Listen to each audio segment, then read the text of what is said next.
Say what? All right, so let's get to it. For our first Say What, we're bringing you some local news that will put you in a good mood.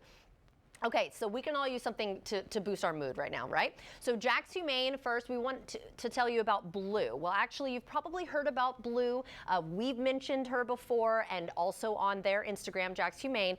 But if you didn't know, the dog came in at only 17 pounds.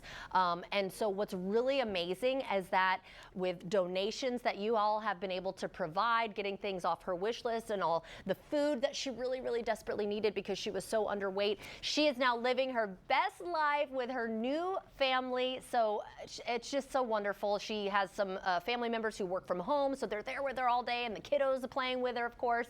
And in a sweet post, Jacksonville Humane Society said the First Coast community unleashed joy and generosity by sending love to Blue, not just through the comments and messages, but like I said, sending gifts and donations to make sure that she gets all the medical treatment that she needed. And I'm so glad to hear that she's doing well. So yeah, we'll be hearing from Jack's Humane a little bit later, so stay tuned for that, of course. And across the First Coast, military men and women who served our country, of course, were honored on Monday for Veterans Day. While hundreds of veterans are buried in local Pinehurst Cemetery, a group of African-American veterans received recognition and a flag placed in front of their headstones as a thank you for their service for the first time.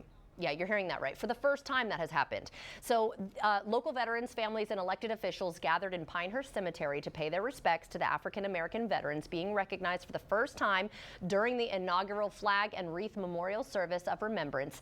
Decades after serving, and more than 24 African-American Jacksonville vets were finally given a proper grave and restored headstone, thanks to the work of local Patricia Davenport Jacobs and her cemetery restoration team.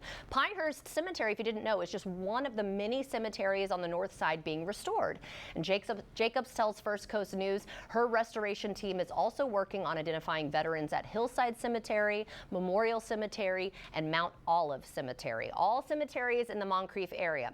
So First Coast News on your side, Christina Burgess, she covered this story, so make sure you go back and check that out. But of course, we want to thank once again all of our veterans, those who served and continue to do so. And finally, the holidays, right? Thanksgiving is right around the corner, and while most of us look forward to spending time with loved ones, watching the parade and eating the delicious food, there might also be a sense of worry about seeing family, right? We just went through an election and it has been polarizing for some, right? And tensions can be high, feelings can get hurt, but fear not. This is really interesting, a solution for you here. Gobble, gobble, let's not squabble by 904 Forward. I think it sounds so cute. So it's 904, area code obviously, and then word, like moving forward. So 904 Forward is hosting an event called Gobble Gobble Let's Not Squabble, which is an interactive hands-on training to help build skills for respectful dialogue. I don't think that we should have to not see a family member, right? Like, let's not continue that. Like, let's all bring it together. I think that that would be wonderful to be able to understand where we're all coming from. The event is being held, though, at 6 p.m. on November 19th at the Jesse Ball DuPont Center, or AKA the Jesse, in downtown Jacksonville. So for more information on that, you can, this is the website I'm going to give you here. Ready?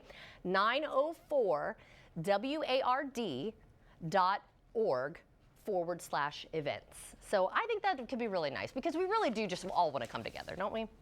All right. Well,